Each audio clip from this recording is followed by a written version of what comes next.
ನೀವು 20 30 40 ನಿಮ್ಮ ಜೀವನಕ್ಕೊಂದು ಗುರಿ ಅಂತ ಇಟ್ಕೋಬೇಕು. ಗುರಿ ಇಲ್ಲದಿದ್ದರೆ ಜೀವನನೇ ಇಲ್ಲ. ನಾನು ಬಸ್ ಸ್ಟ್ಯಾಂಡಿಗೆ ಹೋದಾಗ ಎಲ್ಲಿಗೆ ಹೋಗ್ತೀರಿ ಅಂತ ಕೇಳ್ತಾರೆ. ಎಲ್ಲಿಗೂ ಹೋಗ್ತೀನಿ ಅಂದರೆ ಎಲ್ಲೂ ಹೋಗ್ತೀನಿ. ನಾನು ಎಲ್ಲಿಗೆ ಹೋಗೋ ಮೊದಲು ತೀರ್ಮಾನ ಮಾಡ್ಕೋಬೇಕು. ನಾನು ಮಾಡ್ಕೊಂಡು ಕಣ್ಣು ಮುಂದೆ ಇರಬೇಕು, ಕಣ್ಣು ತೆಗಿಬಾರ್ದು ಅದ್ರ ಮೇಲಿಂದ. ಸತತ ಪ್ರಯತ್ನ ಮಾಡಬೇಕು. ಯಾವುದೂ ಸುಲಭವಾಗಿ ದಕ್ಕೋಲ್ಲ ಅನ್ನೋದು ಗೊತ್ತಿರಬೇಕು ಹುಡುಗರಿಗೆ. ನನಗೇನು ದುಃಖ ಆಗುತ್ತೆ ಅಂದರೆ, ಬಹುಶಃ ನಾನು ನೋಡೋ ರೀತಿ ಸರಿ ಇದೆಯಲ್ಲೂ ಗೊತ್ತಿಲ್ಲ, ಹುಡುಗರಿಗೆ ಆಳವಾಗಿ ಚಿಂತನೆ ಮಾಡೋಕ್ಕೆ ಟೈಮ್ ಇಲ್ಲ. ಈಗ ಫಾಸ್ಟ್ ಫುಡ್ ಎಲ್ಲ ಬೇಗ ಬೇಗ ಹಾಕ್ಬಿಟ್ಟು ಕ್ವಿಕ್ ಆಗಬೇಕು, ಯಶಸ್ಸು ಬೇಗ ಬರಬೇಕು, ಎಲ್ಲನೂ ಬೇಗ ಬೇಗ ಆಗಬೇಕು. ಮತ್ತು ಆಳವಾಗಿ ಚಿಂತೆ ಮಾಡ್ಬೇಕಾದ್ರೆ ಟೈಮ್ ತೊಗೊಳುತ್ತೆ. ಅದು ಅಷ್ಟು ಟೈಮ್ ನಮಗಿಲ್ಲ. ಈಗ ಕ್ವಿಕ್ ಆಗಿಬಿಡ್ಬೇಕು. ನೀವು ನೆನಪಿಟ್ಕೊಳ್ಳೋ ಕಾರಣ ಇಲ್ಲ. ಈಗ ಗೂಗಲ್ಗೆ ಹೋಗ್ಬಿಡು ಪಟ್ ಅಂತ, ಗೂಗಲ್ಗೆ ಹೇಳ್ಬಿಡ್ತೇವೆ, ಅದು ಉತ್ತರ ಕೊಡುತ್ತೆ ನಿಮಗೆ. ಬಂತು ಈಗ. ನನಗೆ ಅನಿಸುತ್ತೆ ನಾವು ಎಲ್ಲಿ ಹೋಗ್ತಿದ್ದೀವಿ ಅಂದರೆ ಸೆಳೆತಕ್ಕೆ ಹೋಗ್ತಾ ಇದ್ದೀವಿ. 2 ಇದೆ ನದಿ. ನೋಡಿದಾಗ ನೀವು ಗಂಗಾ ನದಿ ನೋಡ್ಬೇಕು. ನೀವು ಆಳವಾಗಿದೆ, ಮೇಲೆ ನೋಡಿ ನೀರು ಹರಿದಂಗೆ ಕಾಣಿಸೋಲ್ಲ, ಶಾಂತವಾಗಿರುತ್ತೆ. ಸಣ್ಣ ಹಳ್ಳ ಹೋಗಿ ನೋಡು, ಮಹಾಪುರ ಬಂದಾಗ ಕೊಚ್ಕೊಂಡು ಹೋಗ್ತಾ ಇರುತ್ತೆ. ಆದರೆ ಭಾಳ ದಿವಸ ಇರಲ್ಲ. ಅದು ಗಂಗಾ ನದಿ ಭಾಳ ದಿವಸ ಇರುತ್ತೆ. ಮಕ್ಕಳಿಗೆ ಹೇಳಬೇಕಾದದ್ದು ನಾನು, ಯಾವುದು ಬೇಗ ಮುಗಿದು ಹೋಗುತ್ತೋ ಅದು ಪರ್ಮನೆಂಟ್ ಆಗಿರೋಲ್ಲ.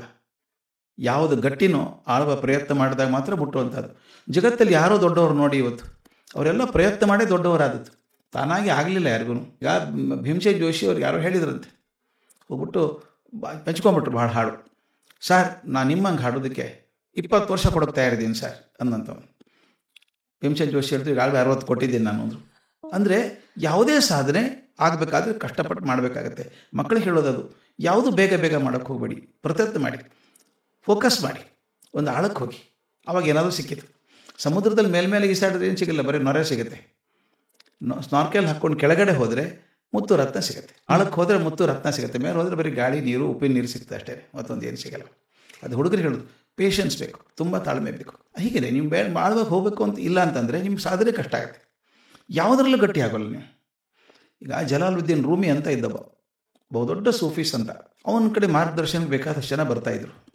ಒಬ್ಬ ವ್ಯಾಪಾರಿ ಬಂದ, ಅವಸರ, ದುಡ್ಡು ಭಯಂಕರ ಇದೆ ಅವನ ಕಡೆ. ಬಂದ, ಅರ್ಜೆಂಟ್ ಮಾತಾಡ್ಬೇಕು ರೂಮಿ ಕಡೆ ಅಂತ. ಕೂತ್ಕೊಳ್ರಿ ಅಂದರು. ಅರ್ಜೆಂಟ್ ಮಾತಾಡ್ಬೇಕು ನಾನು. ಎಲ್ಲ ಯಾರ ಹತ್ರ ಅರ್ಜೆಂಟ್ ಹೇಳ್ರಿ ಅವರಿಗೆ, ನಾನು ಬಂದಿದ್ದೀನಿ ಅಂಥೇಳಿ. ರೂಮಿ ಕರೆಸಿದ್ರಂತೀವನ. ನೀವು ಹೇಳಿದೆ, ಏನಪ್ಪ ನೀನು ತಮಾಷೆ ಅಂತ ಕೇಳಿದ. ನೋಡಿ, ಈ ಬಿಸ್ನೆಸ್ ಮಾಡಿದೆ, ಫೇಲ್ ಆಯಿತು, ಇದನ್ನು ಮಾಡಿದೆ ಅದು ಆಗಲಿಲ್ಲ, ಇದನ್ನು ಮಾಡಿದೆ ಇದು ಆಗಲಿಲ್ಲ, 10 ಮಾಡಿದೆ ಯಾವುದೂ ಆಗಲಿಲ್ಲ, ಏನು ಮಾಡಲಿ ನಾನು ಅಂತ ಕೇಳಿದಂಥ ವ್ಯಾಪಾರಿ. ನಾನು ಕರ್ಕೊಂಡು ಹೋದ ಮನೆ ರೂಮಿ. ಮನೆ ಹಿತ್ಲಿತ್ತಲ್ಲ, ಹಿತ್ಲಲ್ಲಿ ನೋಡಿದಾಗ ಹಾಳಾಗಿ ಹೋಗಿದ್ದು ಹಿತ್ಲೆಲ್ಲ ಪೂರ. ಏನು ಮಾಡಿದ್ದೀರಿ ಅಂತ ಕೇಳಿದ ವ್ಯಾಪಾರಿ. ಏನಿಲ್ಲಪ್ಪ, ನಮ್ಮ ಹುಡುಗರಿದ್ದಾರೆ ಶಿಷ್ಯರು, ಕುಡಿಯೋ ನೀರಿಲ್ಲ ಅಂಥೇಳಿ ಬಾವಿ ತೆಗೆಯೋಕೆ ಹೋದರು. ಇಲ್ಲಿ 2 ಅಡಿ ತೆಗೆದ್ರೂ ಬರಲಿಲ್ಲ, ಅಲ್ಲಿ 3 ಅಡಿ ತೆಗೆದ್ರೂ ಬರಲಿಲ್ಲ, ಅಲ್ಲಿ 4 ಅಡಿ ತೆಗೆದ್ರೂ ಬರಲಿಲ್ಲ, ಎಲ್ಲ ಕಡೆ ತೆಗೆದ್ರೂ ಬರಲಿಲ್ಲ ನೀರು ಅಂತ. ಅಂದ ನಾನೇ ಮೂರ್ಖ, ನಿಮ್ಮ ಕಡೆ ಕೇಳೋಕೆ ಬಂದಿದ್ದೇನಲ್ಲ ಮಾರ್ಗದರ್ಶನ. ಅಲ್ರಿ 2-3 ಅಡಿ ತೆಗೆದು ನೀರು ಬರುತ್ತಾ? ಈ 100 ಕಡೆ ತೆಗೆದು ಮಾಡೋದಕ್ಕಿಂತ ಒಂದೇ ಕಡೆ 200 ಅಡಿ ಹೋಗಿದ್ರೆ ಬರ್ತಿತ್ತಲ್ಲ ಅಂತ. ರೂಮಿ ಹೇಳಿದಂತೆ, ಅದು ನಿಮ್ಗೆ ಸೊಲ್ಯೂಷನ್ ಹೇಳಿದ್ ನಾನು. ನಿನಗೆ ಹೇಳ್ತಾ ಇರೋದು ಅದನ್ನು 10 ಕಡೆ ಮಾಡೋಕೆ ಹೋಗಬೇಡ, 1 ಕಡೆ ಗಟ್ಟಿ ಮಾಡುವಂತ. ನಮ್ಮ ಮಕ್ಕಳಿಗೆ ಹೇಳಬೇಕಾದದ್ದು ಅದು. ಗುರುತು ಹಾಕ್ಕೊಳ್ಳಿ. 4 ಏರಿಯಾ ಇದೆ, 5 ಏರಿಯಾ ಇದೆ, ಇದ್ರಲ್ಲಿ ಮಾಡಬೇಕು ಅಂತಿದ್ದೀನಿ, ಹಾಕ್ಕೊಳ್ಳಿ. 5ರಲ್ಲಿ ಮಾಡ್ತಾ ಹೋಗಿ. ನನ್ನ ಮನಸ್ಸಿಗೆ ಒಗ್ಗೋದು ಯಾವುದು ಅಂತ ತೀರ್ಮಾನ ಮಾಡ್ಕೊಳ್ಳಿ. 1 2 ಇರುತ್ತೆ, ಅದು ಗಟ್ಟಿಯಾಗಿ ಕೂತ್ಕೊಳ್ಳಿ. ಆಗುತ್ತೆ, ಸಾಧನೆ ಆಗೇ ಆಗ್ತದೆ. ಅಲ್ಲ, ನಮ್ಮ ಅನುಭವಕ್ಕೆ ಏನು ಮಾಡ್ತಾರೆ ಗೊತ್ತಾ, ಯಾರು ಸೆಲೆಬ್ರಿಟಿ ನೋಡ್ತಾರೆ, ನಾನು ಅವ್ರಂಗೆ ಆಗ್ಬಿಡ್ಬೇಕು ಅಂತ ಪಟ್ ಅಂತ ಆಗೋಲ್ಲ, ಆಗೋ ಸಾಧ್ಯವೇ ಇಲ್ಲ. ಆದರೂ ಕೂಡ ದೊಡ್ಡವರು ಆಗಲ್ಲ, ನೀವು ಗಟ್ಟಿ ಆಗೋಲ್ಲ. ಏನಾಗುತ್ತೆ, ಫ್ಲ್ಯಾಶ್ ಆಗೋದು ಬೇರೆ, ಸಸ್ಟೇನ್ ಆಗೋದು ಬೇರೆ. ಒಂದು ಗಳಿಗೆ ಫ್ಲ್ಯಾಶ್ ಆಗಿಬಿಡ್ಬೋದು, ಗ್ರೇಟ್ ಅಂತ. ನಾನು ಎಷ್ಟೋ ಸಲ ತಮಾಷೆ ಮಾಡಿ ಹೇಳ್ತಿದ್ದೆ, ಈ ರಿಯಾಲಿಟಿ ಶೋಸಲ್ಲಿ ಹುಡುಗರು ಹಾಡ್ತಾರೆ, ತಾನು ನೋಡಿದ್ದೀನಿ, ನಾನು ಯಾವತ್ತಿಂದ ನೋಡ್ತಾ ಇದ್ದೀನಿ. ಪ್ರತಿ ವರ್ಷ ಅವ್ರು ಹಾಡೋದು, ಹುಡುಗರು ಮಕ್ಕಳು ಹಾಡೋದು ನೋಡಿದರೆ ಏನು ರೀ ಇದು ಅದ್ಭುತ ಅನಿಸ್ಬಿಡುತ್ತೆ. ಒಂದು ಹಿಂದಿ ಶೋ ಬರ್ತಾಯಿತ್ತು, ಲತಾ ಮಂಗೇಶ್ಕರ್ ಬರ್ತಿದ್ರು ಅದರೊಳಗೆ ಜಡ್ಜ್ ಅಂತ, ಆಶಾ ಭೋಸ್ಲೆ ಬರೋರು. ಜೀನಿಯಸ್ ಅಪ್ಪ ಹುಡುಗ, ಇಷ್ಟು ಚಂದ ಹಾಡ್ತಾನೆ, 10 ರಾಗ ಬಿಡದೆ ಹಾಡ್ತಾನೆ. 5 ವರ್ಷ ಹುಡುಗ, 10 ವರ್ಷ ಹುಡುಗ ಭರ್ಜರಿ ಹಾಡ್ತಾರೆ ಇವರು ಅಂತಿದ್ರು. ಎಲ್ಲಿದ್ದಾರೆ ಅವರೆಲ್ಲ ಈಗ? ಅವರೆಲ್ಲ ಹಾಡಿದರು. ಆದರೆ ಏನು ಮಾಡಿದರು, ಅವಾರ್ಡ್ ಬಂದ ತಕ್ಷಣ ಸಣ್ಣ ಸಣ್ಣ ಪ್ರೋಗ್ರಾಮ್ಗೆ ಹೋದ್ರು, ಸೇರ್ಕೊಂಡ್ಬಿಟ್ರು. ಗಟ್ಟಿಯಾಗಿ ಉಳ್ಕೊಂಡು 4-5 ಜನ ಅಷ್ಟೇ ಉಳ್ಕೊಂಡವ್ರು. ಅದೇ ಹೇಳೋದು, ಯಾರು ಪರ್ಮನೆಂಟಾಗಿ ಉಳ್ಕೋಬೇಕಂತಿದ್ದೀರೋ, ಎತ್ತರದಲ್ಲಿ ಉಳಿಬೇಕು ಅಂದರೆ ಸತತ ಪ್ರಯತ್ನ ಮಾಡಬೇಕು. 1-2 ಬಂದುಬಿಡುತ್ತೆ, ಸಾಧನೆ ಬಂದುಬಿಡುತ್ತೆ. ಬಂದ ತಕ್ಷಣ ಅದೇ ಸಾಹಿತ್ಯ ತಿಳ್ಕೊಬಾರ್ದು. ಎಲ್ಲ ಆರ್ಕೆಸ್ಟ್ರಲ್ಲಿ ಸೇರ್ಕೊಂಡ್ಬಿಡ್ತೀವಿ ಅಷ್ಟೇನೋ. ದೊಡ್ಡವ್ರು ಆಗೋಲ್ಲ. ದೊಡ್ಡವ್ರು ಆಗಬೇಕಾದ್ರೆ ಸುಲಭ ಅಲ್ಲ. ಯಾವುದಾದ್ರೂ ಹಿಡ್ಕೋಬೇಕು, ಗಟ್ಟಿ ದುಡಿಬೇಕು. ನಿಮ್ಗೆ ಆಗ್ಬೋದು, ದುಡ್ಡು ಬರ್ಬೋದು ಒಂದಿಷ್ಟು, ಅದು ಪರ್ಮನೆಂಟಾಗಿ ಬರೋಲ್ಲ. ಯಾಕಂದರೆ ಒಂದು ಮಾತು ಹೇಳಬೇಕು ನಿಮಗೆ, ನಾನು ಕಾಲೇಜಲ್ಲಿದ್ದಾಗ ಒಂದು ಘಟನೆ ಆಗಿತ್ತು, ಅದನ್ನು ಮಕ್ಕಳಿಗೆ ಹೇಳಬೇಕು ಅಂತ ನಾನು ಹೇಳೋದು. ಅನುಕರಣೆ ಭಾಳ ಬೇಗ ಮಾಡಿಬಿಡ್ತೀವಿ ನಾವು. ಅವ್ರಂಗೆ ಆಗಬೇಕು, ಅವ್ರಂಗೆ ಬಟ್ಟೆ ಹಾಕೋಬೇಕು, ಇವ್ರಂಗೆ ಮಾತಾಡಬೇಕು, ಇವ್ರಂಗೆ ಹಾಡಬೇಕು, ಇವ್ರಂಗೆ ಡ್ಯಾನ್ಸ್ ಮಾಡಬೇಕು.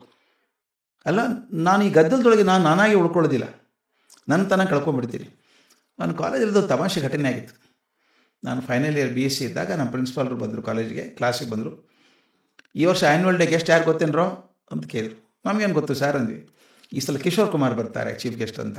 ಆಗ 1970s ಒಳಗೆ ಕಿಶೋರ್ ಕುಮಾರ್ ವಾಸ್ ಅ ಡೆಮಿಗಾಡ್, ದೇವತೆ ಇದ್ದಂಗೆ. ಆರಾಧನಾ ದಿವಸಗಳು ಕಿಶೋರ್ ಕುಮಾರ್ ಅಂದರೆ ಅದ್ಭುತ. ಎಲ್ಲನೂ ಭಾರಿ ಹಾಡು, ಕಿಶೋರ್ ಕುಮಾರ್ ಹಾಡು ಅಂದರೆ ಭಾರಿ ಪಾಪ್ಯುಲರ್ ಅವಾಗ. ನನ್ನ ಕಾಲೇಜಲ್ಲಿ ಒಬ್ಬ ಇದ್ದ, ಗಾಯತೊಂಡೆ ಅಂತ, ಸುರೇಶ್ ಗಾಯತೊಂಡೆ ಅಂತ, ಮರಾಠಿ ಹುಡುಗ. ಥೇಟ್ ಕಿಶೋರ್ ಕುಮಾರ್ ಥರನೇ ಹಾಡ್ತಿದ್ದ. ನಮ್ಮ ಕಾಲೇಜಲ್ಲಿ ಯಾವುದೇ ಪ್ರೋಗ್ರಾಮ್ ಆದರೂ ಸುರೇಶ್ ಗಾಯತೊಂಡೆ ಹಾಡಿರ್ಬೇಕು ಹೇಳಿ, ಹಂಗಿರ್ತಿತ್ತು. ಕಿಶೋರ್ ಕುಮಾರ್ ಬರ್ತಾರೆ ಅಂದರೆ ನಮಗೆಲ್ಲ ಖುಷಿ ಆಯಿತು. ನಮ್ಮೆಲ್ಲಕ್ಕಿಂತ ಹೆಚ್ಚು ಖುಷಿ ಆದದ್ದು ಅವನಿಗೆ ದೇವರೇ, ಕಿಶೋರ್ ಕುಮಾರ್ ದೇವರು.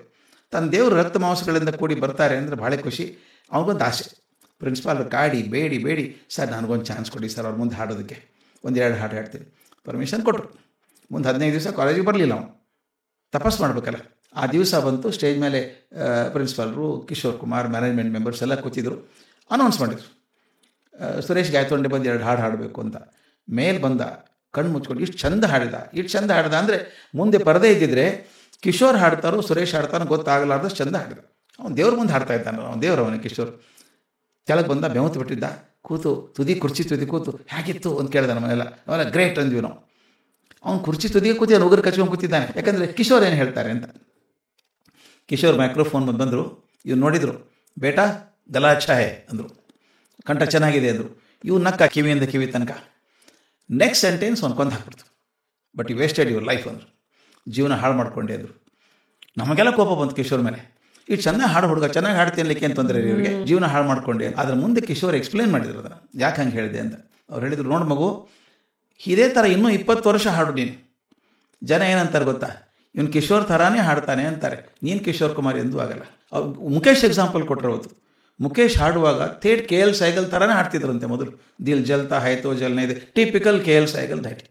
ಸೈಗಲ್ ಕರೆದ್ರಂತೆ ಮುಖೇಶನ, ಬೇಟಾ if you want to be successful, ನಿನ್ನ ಧ್ವನಿಯೆಲ್ಲ ಹಾಡು, ಇಮಿಟೇಟ್ ಮಾಡೋಕ್ಕೆ ಹೋಗಬೇಡ. Then Mukesh started singing his own way and became an immortal singer. ಅದನ್ನು ಕಿಶೋರ್ ಕುಮಾರ್ ನಮಗೆ ಹೇಳಿದರು, ಸರ್ಕಾರಿ ಯಾವುದೋ ಕೆಲಸಕ್ಕೆ ಹೋಗಿ, ಯಾವುದೋ ಡಾಕ್ಯುಮೆಂಟ್ ಬೇಕು, ತಹಶೀಲ್ದಾರ್ ಆಫೀಸ್ಗೆ ಹೋಗ್ತೀರಿ, ಅಪ್ಲಿಕೇಶನ್ ಕೊಟ್ಟರೆ ಒರಿಜಿನಲ್ ಕೊಡ್ರಿ, ಕಾಪಿ ನೀವು ಇಟ್ಕೊಡ್ರಿ ಅಂತಾರೆ ಅವರು.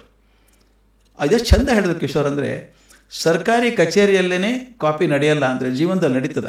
ಜೀವನದಲ್ಲಿ ಕಾಪಿ ನಡೆಯಲ್ಲ, ಒರಿಜಿನಲ್ ಮಾತ್ರ ಸಕ್ಸಸ್ಫುಲ್ ಆಗೋದು. ಒರಿಜಿನಲ್ ಆಗಿರಪ್ಪ, ಕಾಪಿ ಮಾಡ್ಕೊಂಡು ಹೋಗಬೇಡಿ. ಮಕ್ಕಳಿಗೆ ಅದು ಹೇಳೋದು ತುಂಬ ಸುಲಭ. ನಾನು ಕೋಲಿ ಹಿಂಗೆ ಆಗ್ಬಿಡ್ತೀನಿ, ನಾನು ಇವನಂಗೆ ಆಗ್ತೀನಿ ಅಂತ ಅಂದ್ಕೊಳ್ಳೋದು ಆಗಲ್ಲ. ನೀವೇ ಆಗಬೇಕು ಕೊನೆಗೆ. ಈಗ ನೋಡಿ, ರಾಮ ಕೃಷ್ಣ ಎಂದೂ ರಾಮನಂಗೆ ಆಗಲಿಲ್ಲ, ಬುದ್ಧ ಕೃಷ್ಣನಂಗೆ ಆಗಲಿಲ್ಲ, ಮಹಾವೀರ ಬುದ್ಧನಂಗೆ ಆಗಲಿಲ್ಲ, ಬಸವಣ್ಣ ಅವರಂಗೆ ಆಗಲಿಲ್ಲ, ಶಂಕರಾಚಾರ್ಯ ಅವರಂಗೆ ಆಗಲಿಲ್ಲ. ಯಾರ್ಯಾರು ಒರಿಜಿನಲ್ಲೋ ಅವ್ರು ಮಾತ್ರ ಉಳ್ಕೊಂಡ್ರು, ಕಾಪಿ ಮಾಡಿದವ್ರು ಯಾರು ಉಳ್ಕೊಂಡಿಲ್ಲ. ಮಕ್ಕಳಿಗೆ ಹೇಳೋದು ಅದು, ಅವಸರ ಮಾಡಬೇಡಿ. Take time to decide what you want to do. Fix your mind on that and focus. Dig 100 feet, 200 feet, 500 feet, you will get water. You get success in life.